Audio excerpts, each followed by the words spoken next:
In the early hours of May 29, 2018, 22-year-old university student Şule Çet died under suspicious circumstances in an office located on the 20th floor of a high-rise building in Ankara, Turkey's capital.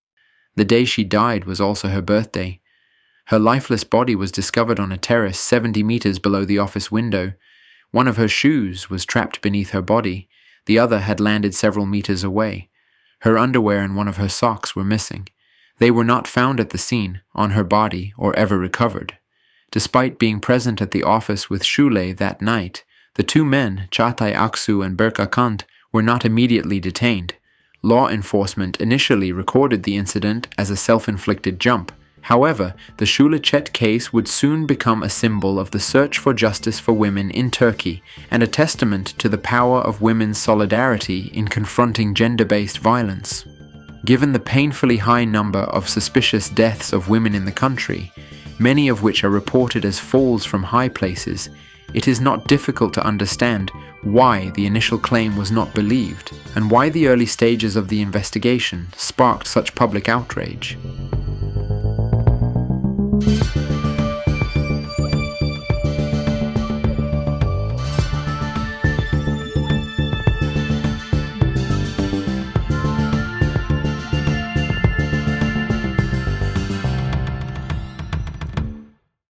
Şule Çet was born in 1996 and had lost her mother when she was still a child. To pursue her studies, she moved from Istanbul to Ankara and enrolled in the Faculty of Art and Design.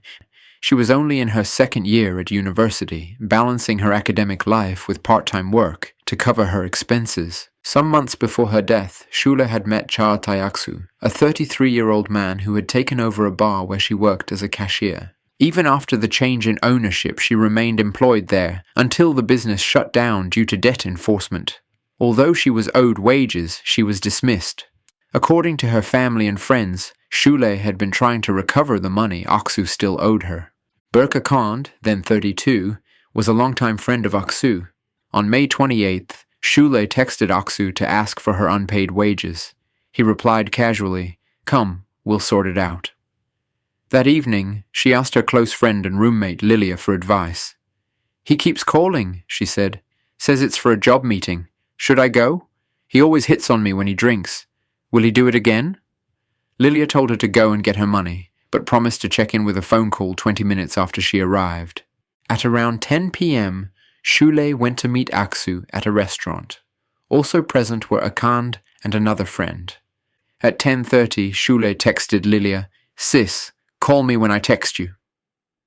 10 minutes later, Lilia messaged her to come home. Şule replied that they hadn't even started talking yet and that she'd leave in 20 minutes. At 11:14, Lilia texted again and Şule asked, "Can you call me in 15 minutes?" At midnight, the group left the restaurant. The third friend went home. Aksu and Akan said they were heading to Aksu's office in a nearby plaza and invited Şule to join them. She initially declined, saying it was too late, but relented after being told she could leave at any time. Aksu and Şule got into one car, Akand into another. Around 12:20 a.m., they arrived at the office. Within the next 30 minutes, Şule texted Lilia a series of messages. "He's obsessed with me. He won't let me go. I knew he'd do this." The building's security cameras showed them entering and going up to the 20th floor. They settled in the main office space. We don't know exactly what happened next in that office, but fragments later uncovered began to piece together a picture. 3 main sources would later help reconstruct the timeline. Şule's messages to Lilia, a text received by Akan's friend Pinar, and the videos shot that night. Şule and Lilia spoke 3 times between midnight and 1 a.m. for a total of 4 minutes. At 1:47 a.m., Şule sent a message. "He won't let go." Lilia called her immediately.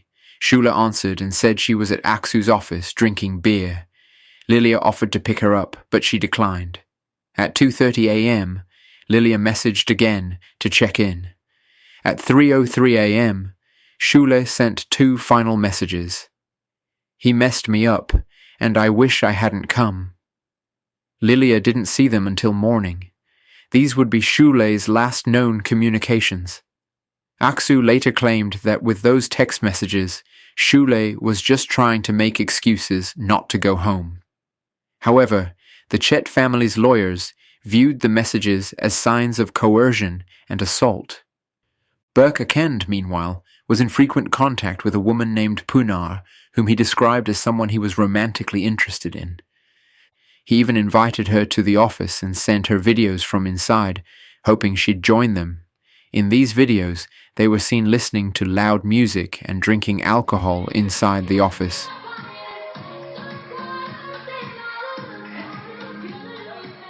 At 2:16 a.m., the two spoke for nearly 20 minutes. At 2:39, Akend sent 2 messages and then called her again at 2:40 for 4 minutes. Their last message exchange ended around 2:48 a.m. Pınar later told prosecutors that she woke up next morning to find a message sent at 2:39 a.m. that read, "Something very bad happened, call me." She claimed she had silenced her phone and gone to sleep at around 1 a.m. However, records showing that the two spoke on the phone at 2:40 a.m. contradict this statement. Çet family's lawyers interpreted the "something very bad happened" message as an indication that a sexual assault had occurred and that it happened before 2:39 a.m. Akend's lawyers, on the other hand, pointed to something else, a video time-stamped 2:56 a.m. which showed Şule sitting beside Aksu, seemingly calm. They argued this weakened the idea that a crisis had already happened at 2:39. Akend himself claimed he did not send that last message at 2:39, that he had sent the message after the incident when they were already at the police station. But both Akend and Pınar had deleted messages from their phones, so the exact truth of those texts could not be established. The office computer later showed that different songs had been played until 3:49 a.m. No new footage or messages were recorded between 3:03 and 3:50. Security staff placed the time of the fall at 3:50 a.m. According to Aksu, Şule said she wanted to leave and went into a small resting room beside the executive office. About a minute later, he followed her because she was drunk. He claimed he saw her leaning out of the window, halfway out, close to falling. He grabbed her by her leg and tried to pull her back in. He shouted for Berk, but believed he couldn't hear because of the loud music. Aksu said he kept pulling, but Şule let her body go limp. He said that he injured his middle finger while trying to hold her. Şule fell roughly 70 meters down to a terrace level. Aksu said he ran back to Akend shouting. He told him, "Şule's gone, let's go." Akend replied, "Where did she go?" He didn't believe Aksu at first. In his police statement, Akend said he was sitting on the office chair when Şule and Aksu moved elsewhere inside the office. First Şule left the room, then Aksu. Later, Aksu returned and told him, "Get up, let's go." Şule jumped out the window. Akend said he laughed, told him not to joke, refused to believe him for 2 to 3 minutes, until Aksu showed his swollen finger and said he'd injured it while trying to grab her. Akend said he then panicked, screamed, and even punched Aksu. In court, Akend added another detail, that he had actually dozed off and woke to Aksu shouting his name, the lights turning on, the music cutting off, and then hearing sounds inside the office, footsteps, bottles clinking, and the sound of glasses being washed. That became a point of suspicion. Aksu said he washed glasses before the fall. Akend insisted the washing sounds were after. Çet family's lawyers found that detail alarming, because after a fall like this, you don't wash glasses, you call for help. They argued it could indicate evidence tampering, especially since the autopsy later reported mirtazapine in Şule's urine, an active ingredient found in medications used for sleep problems. Also, on the window and the nearby grips, investigators did not find fingerprints or body traces. Aksu said he grabbed Şule by the leg, and suggested a long-sleeve shirt could explain why no trace was found. Çet family's lawyers viewed this too as a result of potential evidence tampering. Aksu and Akend left the office about 7 minutes after the fall. The footage shows Akend exiting first, collapsing, struggling to stand. Aksu appears calmer, phone in one hand, a cigarette in the other. They spoke for about 45 seconds while waiting for the elevator. A lip-reading expert was consulted later. Akend claimed he asked Aksu, "Did you do something?" and that Aksu replied, "What would I do? Look at my finger." It happened trying to hold her. The court-appointed lip readers later said only a couple of words were clear, phrases like, "Are you saying that to me?" and "enough," and that the rest could not be determined with certainty. A security guard said he heard a heavy thud at 3:50 a.m. While at the lobby desk, he checked the generator room first, found nothing wrong, then checked the camera feed and saw two men on the 20th floor moving in panic. When they came downstairs, one guard said Akan repeatedly asked, "Where is the girl?" And Aksu answered, "She fell." Another guard asked them directly, "Where is the woman you came with?" Akan asked him back, "Didn't you see? Didn't she leave from here?" The security footage from that moment shows Akan visibly agitated. Aksu got into his car and drove away. Akan phoned him and shouted, "Where are you bastard?"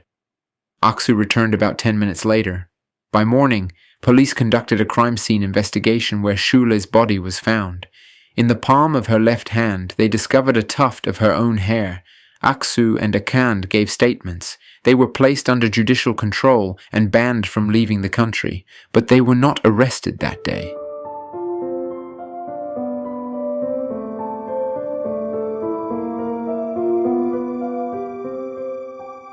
From the very beginning, the central question of the case was clear. Could Şule Çet have taken her own life? According to the indictment, the prosecution argued that Şule had been invited by her former employer, Çağatay Aksu, to a restaurant under the pretext of a job-related meeting. Later that night, she was taken to his office in a nearby plaza, where she was sexually assaulted by Aksu and his friend Akan, killed, and then thrown from the 20th floor. The defendants rejected this account entirely. They claimed that Şule had personal problems and that she had jumped on her own. Aksu in particular argued that after losing her job and failing to recover her unpaid wages, Şule had been under financial strain. However, Şule's father strongly disputed this claim. He stated that she was receiving a monthly allowance from him as well as a scholarship. During her first year, she lived in a dormitory and later moved into a flat with a roommate. In other words, she wasn't living in comfort, but she also wasn't living in a crisis severe enough to explain jumping. In fact, Şule had moved into a new apartment only 10 days before her death, where she was living with her roommate, Lilia. Together, they had painted and furnished the apartment. Her friends described her as an optimistic person, someone they referred to as a Pollyanna. They said she was not unhappy and had shown no signs of psychological distress at the time. There was also another detail that many found difficult to reconcile with the self-inflicted jump narrative. Şule died on her birthday. According to her friends, plans were being made to celebrate the following day. Despite this, the defense submitted medical documents claiming that Şule had previously been diagnosed with depression. These reports were presented as evidence that she was psychologically vulnerable. Her social media activity also became part of the courtroom debate. They cited posts from Şule's Twitter account. One of them was a video of someone running and jumping from a window, posted with the short caption, "My mood." The defense framed it as if Şule had shared her method of ending everything. But anyone who has ever been online understands how absurd that leap is, given that humor, sarcasm, and dark memes are not confessions. According to the defense, the strongest indication was the hair found clenched in Şule's hand. To the defense, that meant she hadn't been strangled and thrown, because if she had been attacked, they argued, the hair would tell a different story. Aksu said Şule had mental health issues and that she had messaged him before about panic attacks. The lawyers representing Şule's family pointed to a psychiatric evaluation prepared by the Department of Psychiatry at a medical faculty. According to this report, Şule was described as a cheerful person who had a fear of heights, so strong that she avoided even looking out of windows in high places. The report acknowledged that she had experienced a moderate depressive episode in 2016, but stated clearly that this could not be linked to self-exit. Had such a risk existed, hospitalization would have been required, which never occurred. The report also noted that there was no evidence of intense hopelessness. As part of this assessment, her social media posts were also examined. Both the video shared in March 2018 and the hair found in her hand were deemed insufficient evidence to support the conclusion that she jumped to her death. The defense objected to this psychiatric report and submitted an additional document that would later become highly controversial: Schule's university transcript. According to the defense, Şule had family-related difficulties stemming from losing her mother at a young age, financial struggles, and academic problems, all of which, they argued, contributed to her decision to end her life. However, under Turkish law, academic transcripts are classified as personal data and cannot be obtained without a court order. The fact that the defense had accessed this document without judicial authorization raised serious concerns. It led to public debate over whether the families of the defendants had influence strong enough to bypass legal safeguards, and whether this had affected the course of the trial. Schule's lawyer reacted strongly, stating that it was unlawful for personal data to be obtained without a court order. He pointed out that even he could only access his own client's information with special permission, while the defense had obtained her transcript with apparent ease. He announced that criminal complaints would be filed against all public officials involved. In 2022, one of the defense lawyers was indeed sentenced for submitting the academic transcript and prescription records as evidence without authorization. Beyond legal documents, her family and friends also consistently emphasized one point: she had a severe fear of heights. For them, the idea that she would jump from the 20th floor was inconceivable. During the investigation, Schule's iPhone was found in the office. Its screen could not be unlocked, but because her Apple ID and password were known, the phone's data was copied to another device. The copied data extended only up to May 28th, the day of the incident. Nevertheless, investigators thoroughly examined her messages, photos, videos, and internet history. No signs suggesting an intent to end her life were found.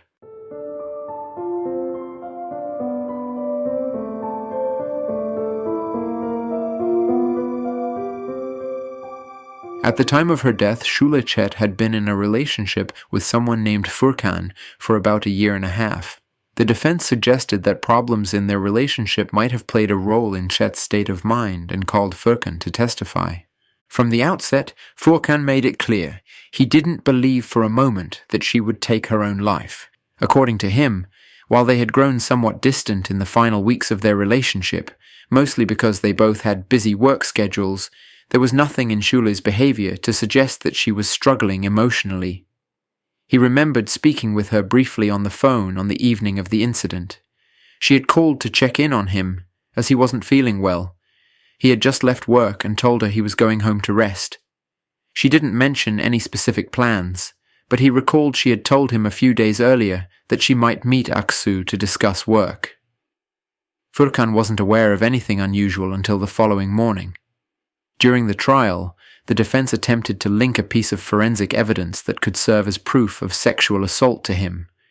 Prostate-specific antigen found in the anal swab taken from Schule's body. They argued that it might have come from him instead of the defendants. Furkan addressed the claim openly. He admitted that they were sexually active and that their last encounter was likely about a week or 10 days before her death. However, he firmly denied any involvement in anal intercourse, stating that it had never occurred between them, nor had it ever been a topic of conversation. There was also a photograph, shared by Furkan on social media months after the incident, that drew attention during the trial. In that photo, he was seen on the edge of a high balcony, holding onto someone's leg, with the caption, "This is so high I'm scared." When questioned about it in court, Furkan explained that the image had been taken long after his girlfriend's death, during a time when he was deeply affected by what had happened. His mental health had deteriorated, and he had left both university and the city where he'd lived. "I swear I wasn't thinking of Şule when that photo was taken," he told the court. "I find it ridiculous that this photo ended up in the case file. Even if it reflects poorly on me, I don't see how it's relevant to the case."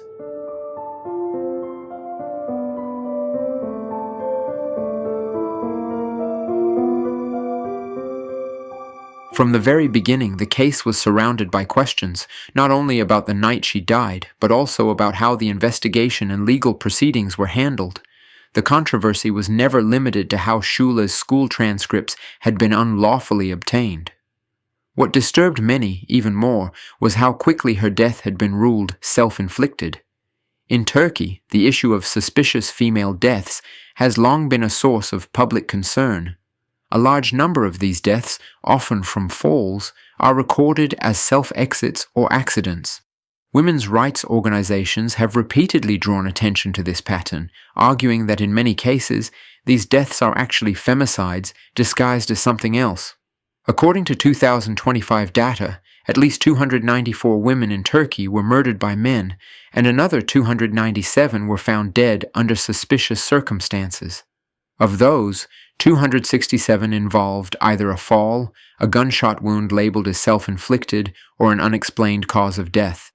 In the past 6 years alone, the number of suspicious deaths has increased by 96%. In this context, it's easy to see why many were unwilling to accept that Şule had simply jumped. Her death sparked an outbreak of outrage that grew as more details were revealed. A national conversation about gender-based violence, judicial transparency, and public trust in institutions soon emerged from what had started as a routine investigation. The case gained traction only because of the persistent efforts of women's rights groups. Court hearings were often tense and heavily attended. Women's organizations, activists, and even members of parliament were frequently present, most of them women. As the case became a focal point on social media, the courtroom often felt like the front line of a much broader cultural reckoning. The defense, however, viewed this public engagement with deep suspicion. They accused Çet family's lawyers of manipulating the social media and claimed the case was being tried not in a courtroom, but on Twitter. According to the accused, they were being judged not based on evidence, but on a narrative constructed online. Çağatay Aksu repeatedly expressed frustration with the process. He claimed there was no real evidence against him, and that he was being prosecuted based on made-up scenarios. He also claimed that social media was to blame for his arrest. The day before we were detained, a news story claimed Şule had been sexually assaulted and that my DNA was found under her nails. But I hadn't even given a DNA sample at that point, he said. Then overnight, 11 million tweets were posted. The next day, we were arrested. In reality, however, they were taken into custody on July 14, 2018, more than 6 weeks after Şule's death, after forensic reports indicating strong suspicion of sexual assault were completed. The prosecution also cited the risk of flight and the possibility of evidence tampering. And subsequent review of phone records revealed that Aksu and Akand placed 10 phone calls to an airline in the immediate aftermath of Çet's death, apparently with the intention of fleeing the country. Throughout the trial, allegations continued to emerge, suggesting that the defendants had attempted to manipulate evidence or use their connections to influence the investigation. One particularly disturbing claim involved Akand's fiancée. She managed to obtain an official death notification about Şule on the very day of her death, something that, under normal circumstances, only the forensic doctor conducting the autopsy could access. That this information was then shared with Akand raised serious concerns about potential interference with the case. There were other red flags. According to the family's lawyers, the phone Akand submitted to authorities didn't match the one he had claimed to use on the night of the incident. In his statement, Akand had specified the brand of phone he used and even detailed how he had charged it during the night.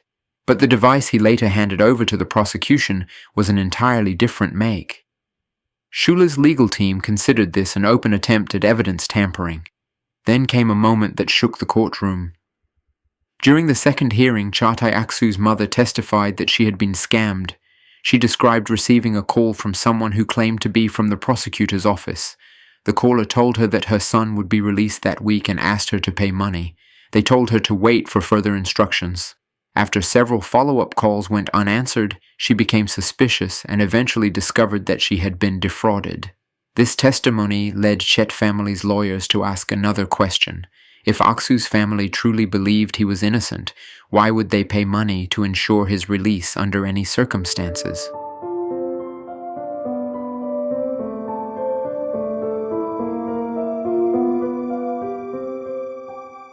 As the trial moved forward, something surfaced that didn't come from forensic reports or security cameras, but from inside the prison system itself. Letters.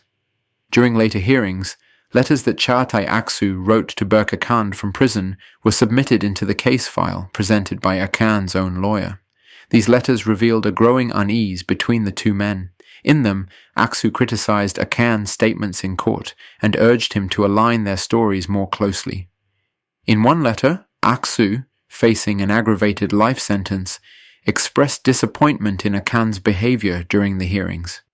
"You and I, we have no choice but to trust each other. You know as well as I do that there was nothing serious that night. We were together the whole time, all three of us. Just because you can't remember something doesn't mean you should blame me. You know that's not how it happened." He wrote that they couldn't be punished for something they hadn't done, and then added a line that reads, less like reassurance and more like pressure. "I'm keeping an eye on everything. Just do exactly as I say, step by step." Aksu was especially critical of Akan's repeated claim that he had fallen asleep during part of the night. He challenged this version of events directly, dropped the whole "I was asleep" thing. Say you don't remember, say you were drunk, say your head wasn't clear. That I can accept. But this sleeping story? It's nonsense. You tell me one thing and then do the exact opposite in court. It's your people constantly trying to pin this on me. Soon they'll be painting you as a victim too. He also pushed back on Akan's description of hearing someone wash glasses after the incident. The whole glass washing story is a disaster. The distance makes it impossible. That door is specially built. It doesn't even let sound through. Claiming you heard that is a total failure. And in another letter, Aksu wrote a line that stripped away any pretense of two separate defenses. Either we get out of this together or we go down together.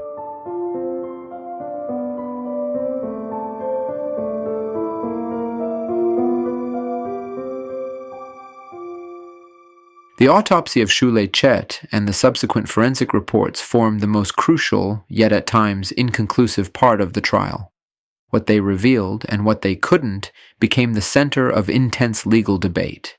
One of the most contested findings was the presence of anal bruising, or ecchymosis, which two forensic experts commissioned by the family's legal team linked to possible sexual assault.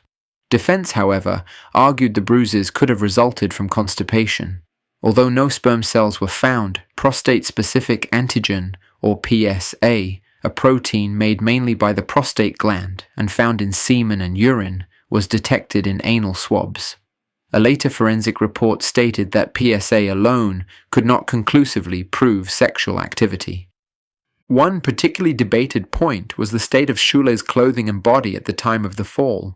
Experts observed her sweater had been pushed upward, suggesting she may have fallen partially undressed.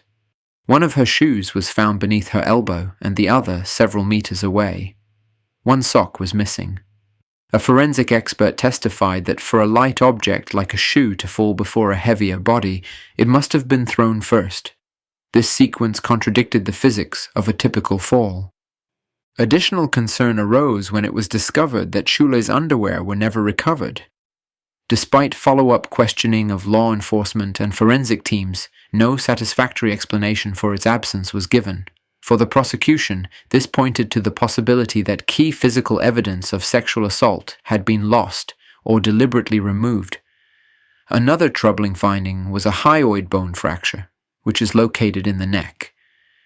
Medical literature indicates such fractures are rare in falls. They are present in 5 to 7% of cases, but they are common in manual strangulation. In fact, they occur in over 70% of cases. According to one expert, the fracture, along with pinpoint hemorrhages on the hips that were consistent with bite marks, indicated that the victim had experienced physical trauma prior to the fall. Şule's urine also tested positive for mirtazapine, an antidepressant with sedative effects. The prosecution argued it might have been administered without her knowledge to weaken her resistance. The defense countered with the claim that the drug, known to carry warnings for people under 25, might have triggered the self-inflicted fall. 2 of Şule's fingernails tested positive for DNA matching Akan, While the defense claimed the transfer could have occurred through casual contact, the prosecution argued it was more consistent with a struggle. A follow-up forensic review noted the DNA was found in small quantities, acknowledging both accidental transfer and physical conflict as possible sources. Another expert witness testified that bruises and abrasions found in her genital region could not be caused by the fall. A separate forensic expert added that no fingerprints or footprints were found on or near the window through which Şule allegedly jumped, casting doubt on the self-exit theory. Forensic reconstruction of the scene also raised new questions. Şule had fallen approximately 4 meters away from the building, a distance a body typically wouldn't travel without additional force. A court-ordered site inspection confirmed there were no footprints on the window ledge or the nearby table, meaning Şule would have had to leap from a spot she didn't physically access or was pushed. The position of her sweater and missing underwear also pointed to the possibility of her being thrown after being assaulted. The forensic record also noted that 19 text messages sent or received on Aksu's phone shortly after midnight, around the time of the incident, had been deleted. Akand had already admitted to deleting messages on his own phone.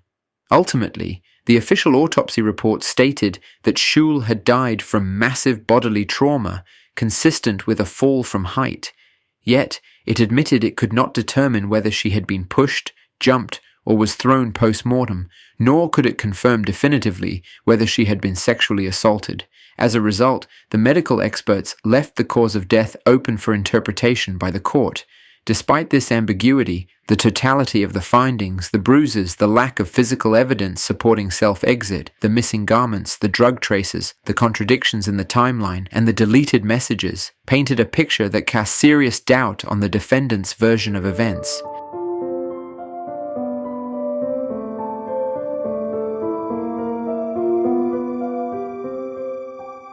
Throughout the trial, tensions often ran high, not just inside the courtroom, but also in the way the case was reflected to the public.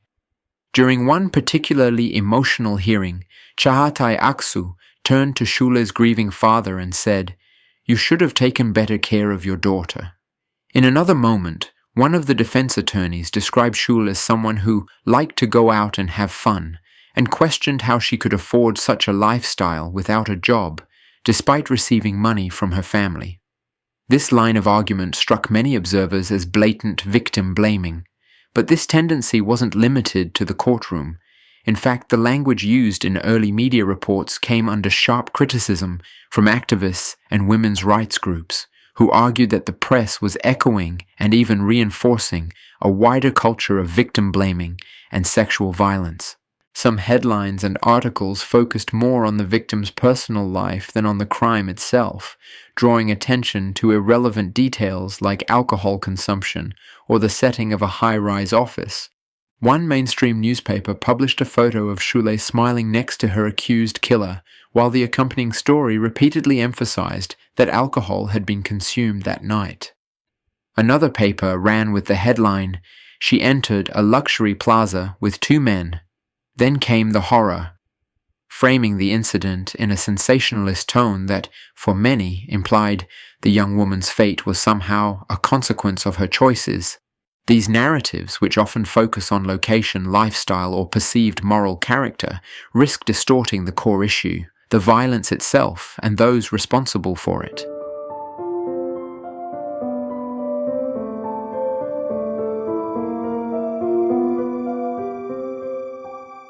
On December 4, 2019, the court delivered its verdict. The judge found that Çağatay Aksu was responsible for her death and sentenced him to life imprisonment for murder, along with additional prison time for aggravated sexual assault and unlawful deprivation of liberty.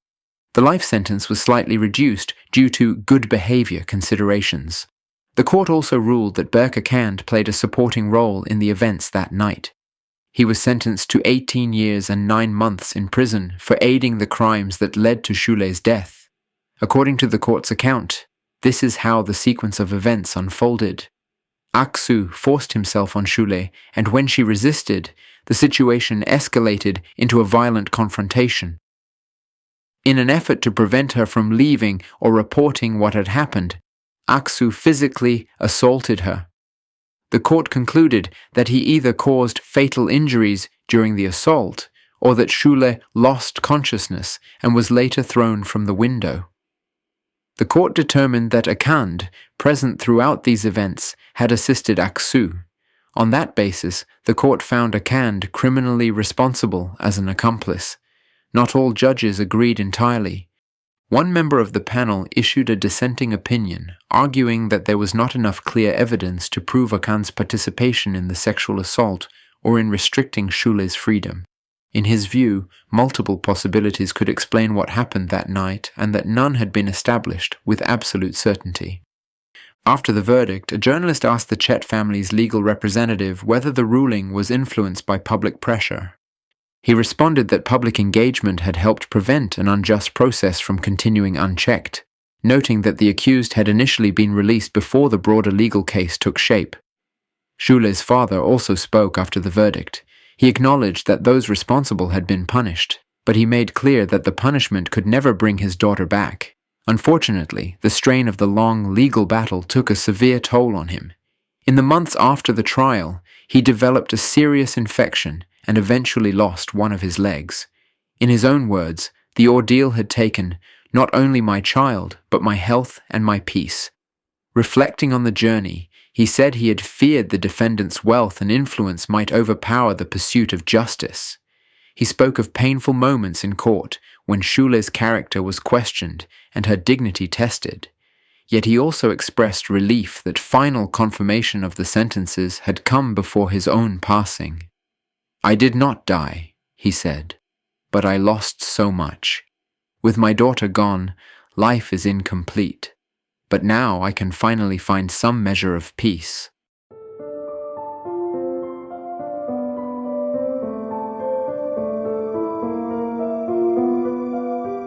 Just a couple of years after finding a small sense of closure with the verdict, the Çet family was hit with new controversy. In early September of 2025, a social media post showed Akand, who had received 18 years and 9 months in prison, enjoying a drink by a stream with a woman presumed to be his fiancée. Her caption read, "Welcome back, despite them all," to which Akand replied, "Glad to be back, despite them all," with a heart emoji. The image suggested that Akand was free, sparking outrage and confusion. In response, the Chief Public Prosecutor's Office clarified that Akand had not actually been released, but he had been transferred to an open prison in May 2025, and the photo was taken during a temporary leave. Regulations allow prisoners with long sentences to be moved to open prisons if they have shown good behavior and are within 7 years of their expected release. These inmates are also granted 7-day leaves every 3 months to maintain family ties and ease reintegration into society. Following the backlash, Akand was subjected to disciplinary action and sent back to a closed facility. According to the Çet family's lawyer, Akand is expected to serve only 11 years in total, including a year of supervised parole. 2 key legal reforms, passed in 2020 and 2023, reshaped how prison sentences are served in Turkey. The 2020 reform reduced conditional release requirements for most crimes, though initially excluded severe offences like murder and sexual violence. However, the 2023 amendment included these previously excluded crimes. With the change, inmates in open prisons became eligible for early release up to 3 years sooner. Critics say such reforms chip away at justice and erode trust in the system. Women's rights groups have been raising concerns. They argue that Turkey's justice system, by consistently reducing sentences in cases of violence against women, creates a culture of impunity and emboldens future perpetrators. In their view, crimes such as sexual assault and femicide must be exempt from early release policies. This was the story of Şule Çet, a beloved daughter, sister and friend, who was just starting to build her life when her life was brutally taken from her on her birthday. Thanks for watching. Let us know your thoughts on this case in the comment section. And if you want more step-by-step deep dives from Turkey, subscribe so you don't miss the next episode. Stay safe.